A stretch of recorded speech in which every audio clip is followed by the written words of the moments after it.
Hey man, do you feel older than you are for some reason? Most guys don't realize they're aging faster than they should, until something snaps, breaks, or stops working.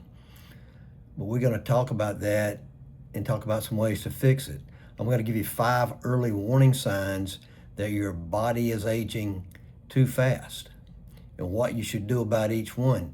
Mike here, help men over 50 stay strong and sharp. If you catch these 5 early, you can reverse all of them. That's the good thing about this. Let's get into it. Number 1 is your strength is dropping faster than your weight. Let me explain. We start losing muscle mass when we're 50 years old. We start losing muscle, and if you're not doing any type of strength training, you're going to lose it even faster. Well, if you're losing strength faster than your muscle, it's an early sign of accelerated aging, especially if you're in your 50s, early 50s, late 50s, even early 60s. You still should not be getting that weak unless you're just doing nothing. And some examples are struggling with opening jars. If you happen to work out at home or in the gym, you're doing less push-ups than you used to be able to do just a couple years ago. You're having to use less weight. You get tired more often when you're just moving around. A lot of things that you're like, I shouldn't be having this problem now. I'm only 55 or I'm only 60. What's going on? Well, let's talk about how you fix that. First, to start off with, if you're not doing anything, start strength training. At least 2 sessions a week. Start with that, and maybe in a month or so, you work up to 2. At home, use resistance bands or dumbbells. There's a lot of exercises you can do with resistance bands. You can work your whole body. If you happen to have dumbbells, you want to use those, that's fine. You can just use your body weight if you don't have any resistance bands, or until you get some resistance bands. I got links below in the description to the resistance bands that I use. And get you some. You'll find that you can do a lot of stuff with them. Not only getting a workout, you're getting a good stretch in. The second thing you need to do is make protein a priority. Protein helps us keep our muscle. It helps us build muscle. So try to get 30 to 40 grams of protein a meal. So if you eat 3 meals a day, try to get a minimum of 30 grams of protein. If you eat meat, it's a lot easier to get the protein than if you have basically a plant diet. You can still do it. And of course, you got to eat some beans, and hopefully you eat maybe fish. Different ways, Greek yogurt, eggs, if you eat dairy, different ways to get that protein. But start strength training 2 days a week. Number two, I can't hardly get 2 out. You wake up more tired than you went to bed. That happens to everybody on occasion. It happens to me sometimes, but if it's happening to you often, there's a problem. Poor recovery equals a fast aging cycle. What do I mean by that? A lot of times men blame age. Well, I'm just getting older. Just stop blaming age for everything. I got friends that do that. I'm so sick of hearing it. They're younger than me. They may be my age and they can't do anything. They walk around like they're 80 years old. I told one of them the other day. I told his wife, he looks like an old man. What's wrong with him? She said, it's just a habit. She's right. Some things to think about before you go to bed at night. You want to wind down. This freaking phone is a problem with me. You want to turn that thing off 30 to 60 minutes before you go to bed. An hour and a half's best, but quit reading messages, reading on your phone, looking at texts, YouTube videos. Try to start off 15 minutes if you have to before you go to bed, then 30. I heard a lady the other day on a video, she said she puts hers in her bedroom so she don't wake up in the night and look at it, and she don't wake up first thing in the morning and look at it. Put it away, read a book, read something real, or just get ready to go to bed. Don't drink any caffeine after noon if you can help it. I used to do that, not anymore. I drink my coffee in the morning, that's it. Water, then coffee. Take magnesium glycinate at night to help you sleep. Man, I've been driving 9 hours today. I'm traveling across country. I'm in the Ozarks right now in Arkansas on my way to California. And maybe I'm a little tireder than I thought from that. But wind down in the evenings, cut off these electronics. Those things will help you get to sleep, and it will help you sleep better. I wake up a lot during the night. All men do to go use the bathroom, of course, so don't drink water late at night, a lot of water. But they also say that these screens on the laptops and phone and everything, you're watching it till you go to bed, that causes you to wake up during the night. Cut it off. I got to get better at that. I have to get better at it. But I don't wake up tired a lot. But if you wake up tired a lot, I suggest you start working on your sleep recovery by winding things down before you go to bed. That sounds kind of weird, sleep recovery before you go to bed, but that's actually what you're doing. Sign number 3, your belly fat won't bulge. Visceral fat is the fat that's deep inside your belly, around your organs in your belly. Vitally important to take care of it. Men who have a gut, you think the fat's out there, but actually that fat is deep inside. That fat that's out there you can get rid of, but that fat inside is what will kill you. When I had my Facebook fitness group, I did like a 5-day class on nothing but visceral fat and how to get rid of it. And I think I'm going to bring that back and do it as a live or something. But when you want to if you're having trouble, you've been trying to get rid of a little bit of a belly or a big belly, whatever, and you can't get rid of it. First of all, let me tell you some things that big belly causes. It causes inflammation. That fat is around your organs. Like I said, it's going to cause inflammation. It's going to cause all kind of gut issues. It's going to cause hormone problems. It causes insulin resistance. So we want to get the fat off. It's not so much about how much you weigh as it is getting that fat off, getting rid of that visceral fat. How you fix it? Of course, daily walking. Walking every day. Get out and start walking. That's a start. And if you mix in that 2 or 3 days of the strength training, that's helping even more. Every little bit burns calories. Daily walking. Get your walk in. Reduce eating sugar.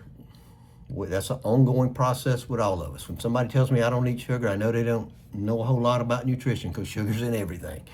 So we're all fighting the battle of reducing sugar. Some sugar, all of us are going to eat it. We like certain things. But late night snacking. If you go to bed at 11 and you eating a snack at 9 or 10, you got a problem. Drink some water. I told you a minute ago, don't be drinking water late, but I'd rather drink a little bit of water. You don't have to drink a lot of water. When I'm hungry, a lot of times I just drink some water and it goes away. And you've got to toughen up here. You got to cut out the late night snacking. That's a killer in many, many ways. It's really hard to reduce your fat when you're eating an hour or 2 before you go into bed and then laying down. You want to eat more protein and fiber. More protein and fiber. I talked about that in the first one. Get more protein. Try to get that 30 to 40 grams of protein with each meal. A good thing to do is if you can't get that with each meal is to have you a protein shake. I drink my protein shakes with water. I don't put milk or anything. That's extra calories. I mix mine with water. And it only has 2 other things in it. You can do it with just protein. I do that sometimes, but I also get it with spinach and blueberries. When I get one made, I get it with that. So it's really low calories, like 220 calories. But if you just did water and a protein powder,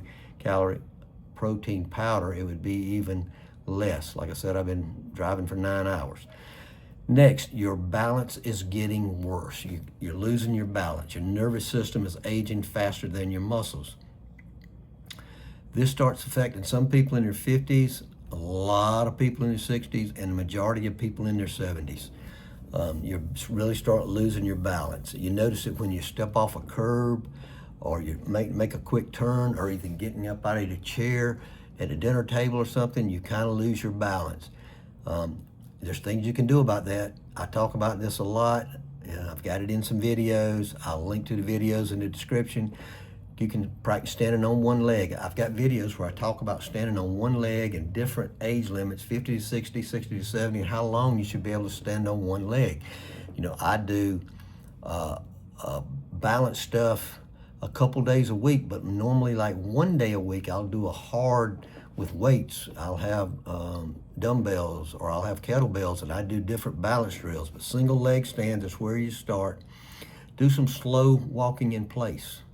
Slow walking in place to get you started. That gets you some extra step, but do some walking in place and some light agility, coordination work. Like I say, I got a video, and it'll be in the description. You can look at it below and see some of the things that I do. And the things that I do with weights, you can do them without weights. You don't have to use weights. But the main thing is practice standing on your right leg with your left foot up, and then practice standing on your left leg with your right foot up. And you want to build up. I'm telling you, for all ages, you need to get to at least a minimum of 10 seconds. But of course, the younger you are, the longer you should be able to do that. The next sign, brain fog hits you at random times of the day. Your memory lapses, losing train of your thought. You know, I got a buddy, and anytime that happens to me or his wife or somebody, he's got a smart aleck comment about it.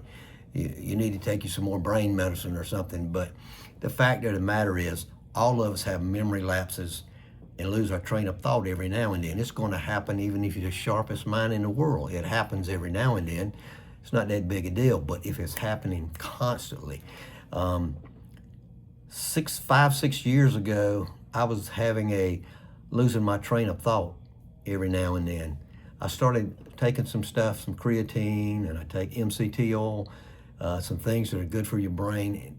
And that doesn't happen anymore. Now, I do forget people's names every now and then. Everybody forget. I was trying to remember a basketball player's name, a female basketball player the other day. She's pretty famous, and I couldn't remember her name to save my life, and it drove me crazy. And it drove me crazy till I went to bed, and I didn't look it up. I'm like, this is coming to me when I go to sleep. I woke up next morning, I still didn't know. It just slipped my mind, and bam, it come to me all of a sudden.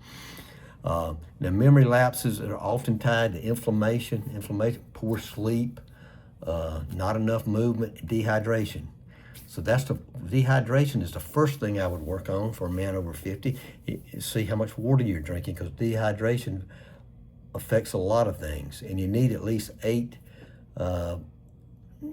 glasses of water a day, bottles of water, however you want to look at it. You need at least 8 a day. Pick up your water. That might help you a little bit. 10-minute walk after meals. This is one, I talk about this in a lot of videos. If we would all just get up after our meals, you can let the food settle 15, 20, 30 minutes and just go for a 10-minute walk. Nothing big, 10-minute walk. I know some people do their walk with their wife or a partner or whatever at night, 30 minutes or whatever, but if we could do it, if you got a job, it's a little bit harder in that morning when especially, hopefully at lunch you could still do a little walk. But if you're retired, there's no sense in you not getting out 10 minutes and doing a walk after each meal. That's not something hard. That's not asking too much. The things you can take, omega-3s, I forgot to mention that. I take 2 omega-3s. I take creatine and consistent exercise. It's amazing, but exercise helps with so many things. Getting that daily movement helps us with up here. Because up here is basically a muscle too. And also your brain is 70% water, so it's got to be hydrated. It needs water. So these are signs. They're not a death sentence. They're just a wake-up call, a little wake-up call. And you can improve your body at any age if you give it the right inputs. And I tell you about the right inputs to put in. And a lot of it's got to do with movement. It's got to do with preparing for your sleep at night an hour ahead of time, 30 minutes to an hour ahead of time.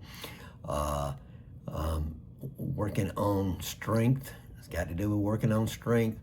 And, taking a few things if you want to, like omega-3s, creatine, different things. I take MCT oil also. I take MCT powder I put in my coffee. It's good for your brain. You can take those things for it. That helps that.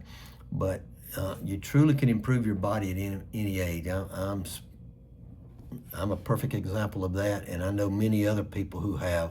So hope you got something out of this.